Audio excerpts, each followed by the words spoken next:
Hi everyone and welcome back to my channel. Today I'm setting up our budget for our June 15th paycheck.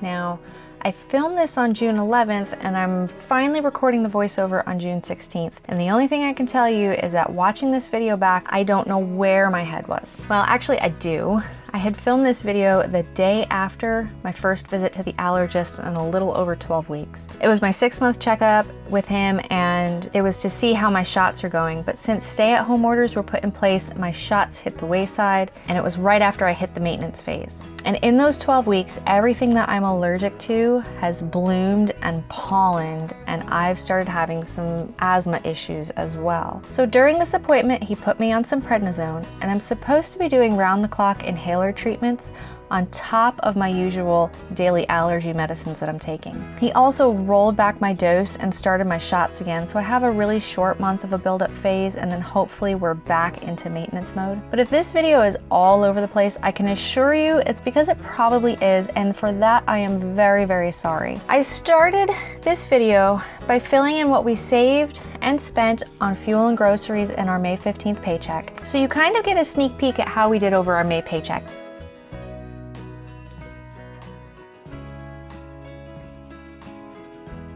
So I had a question about what dividers I use in this planner, and to be honest, I don't.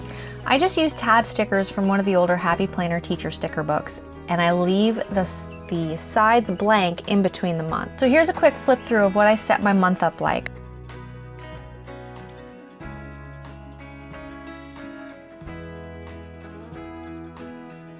So if you're new to my channel, we budget off one main income, which is paid once a month on or around the 15th. I say around because some months the 15th falls on weekends, and in that instance we get paid the Friday prior. Now I also budget paycheck to paycheck, not by the calendar month. I talk about it in a couple of the older videos I've done. I'll link them down below. It just makes it a lot easier for us to see where our paycheck needs to go throughout the pay month rather than over the course of a calendar month. I had such a hard time, even when we were paid weekly and bi-weekly, trying to get those paychecks to fit into a nice calendar month. So I scrapped it and threw it out the window, and now I only budget paycheck to paycheck.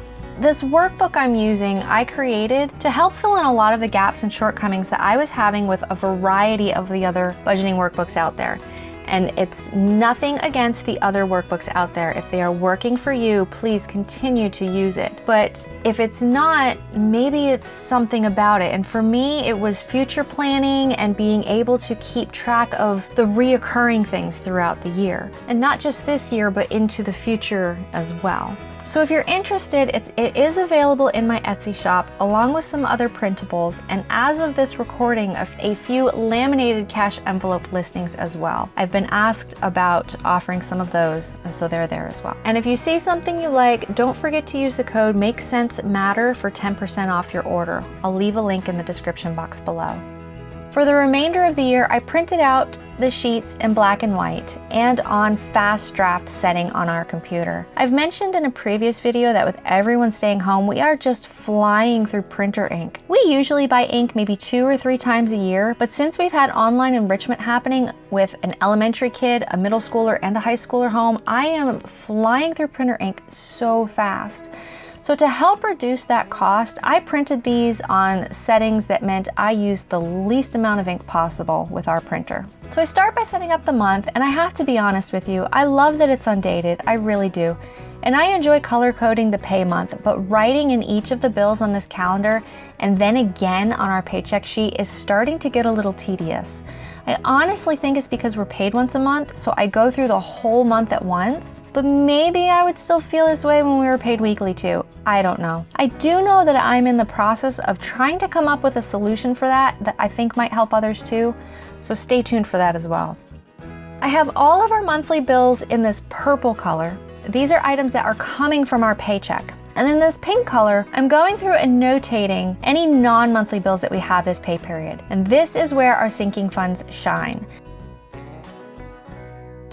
So items that are coming from our sinking funds this month include our trash bill, my car's inspection and 100,000 mile maintenance. This is the first time I'm getting this vehicle inspected, and this is also the first time I'm getting a vehicle inspected through this dealership. I know what we spent on our last vehicle.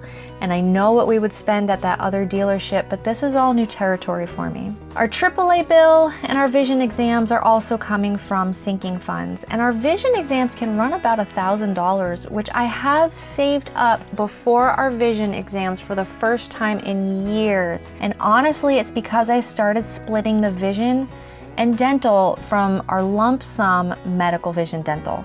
That was the best decision so far for our budget this year. And finally, I'm going to fill in the budget remainders for the remaining of July and what is coming up in August. Now in August, I know we have our district taxes. I know our car registration's coming up for the next 2 years. O's clarinet needs cleaned, and I need to reevaluate our back to school situation and the sinking fund with it.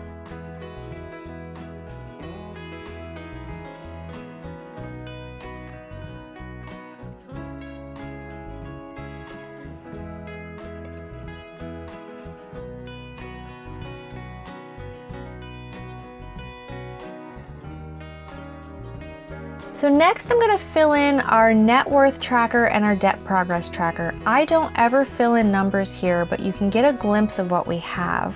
Now I always reassess our net worth on payday. There's really no rhyme or reason to it other than it's already a day where I've got money on my brain, so it's an easy day for me to remember to set it up. Our debt progress, we always assess at the start of each year. Sometimes the intentions and goals we have set in January meet the reality in life throughout the year, and these things get shifted, and 2020 there's no better year to kind of show this. If we are still on a decent track, we continue on and reassess again in January. But if we get so far off the rails throughout the year, we reassess whenever we need to throughout the year and then continue on. This is one reason why I don't like having a debt-free date set in stone. We've got 3 kids. We've got things that come up all the time. And so I would rather be able to reassess our budget appropriately and quickly than try to stick with something that may have worked months prior. So in our debt progress list here, you can see we're starting at number 5. So far we've paid off 4 things in our list at the start of 2020. We've also had a large chunk of our income going towards sinking funds, which have helped us stick to our overall budget and to be more mindful with our money this year.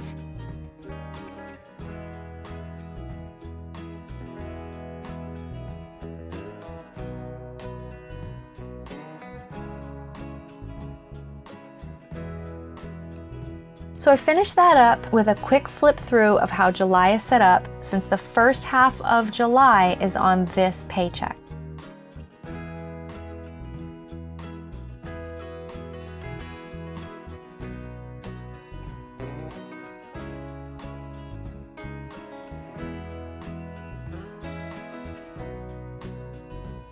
So under income this time, I'm adding in our normal income and the various sinking funds I need to pull from. But then I use the wrong highlighter, and because I really like to color code things like sinking fund categories and our variable expense categories, I use the wrong color. But that's nothing that a little whiteout can't fix. Since I'm budgeting for a month at a time, we have a lot of sinking funds that come into play throughout the month. We did get our septic sinking fund done, and it's now being replaced by a tires sinking fund for the time being, which I've put in the cash envelope category because I'll be taking it out as cash. I was unsure if I would need tires for my car inspection. As it turns out, I don't. However, I will probably need them before winter.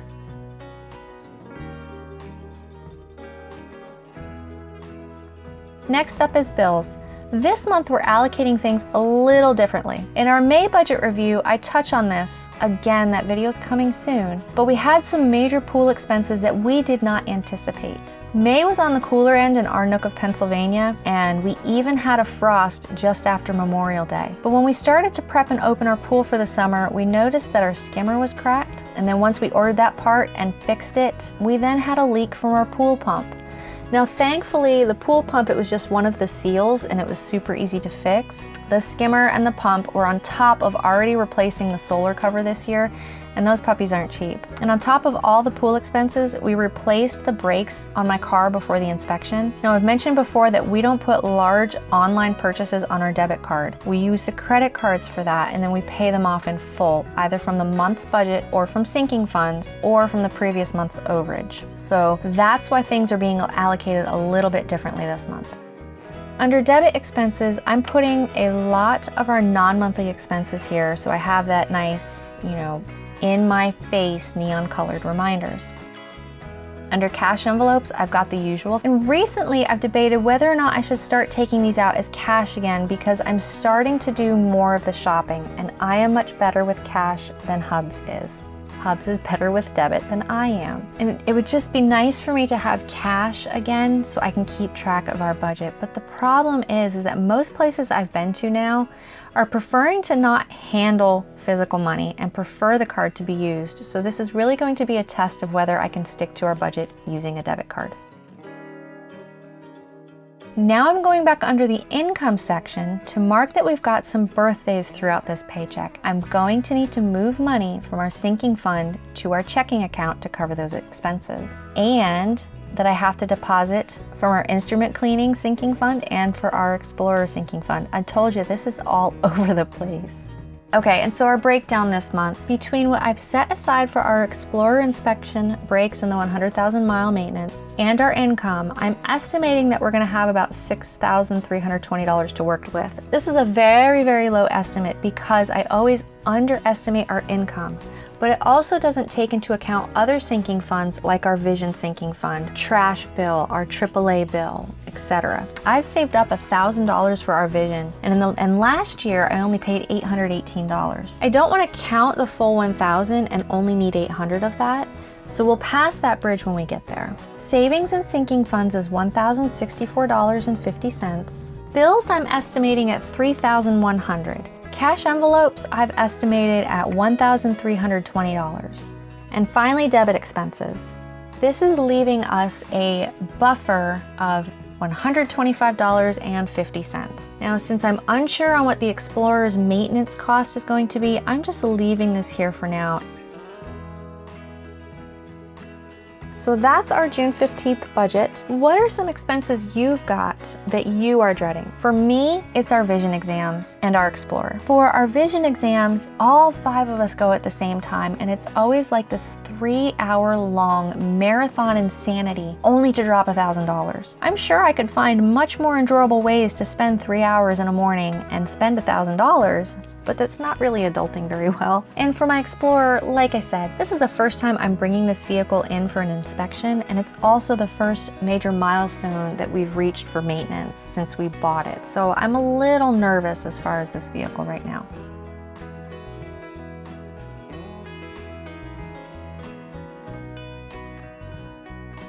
So if you like this video, please give it a thumbs up. And if you want to see more of my videos, please click that subscribe button. And until next time, bye.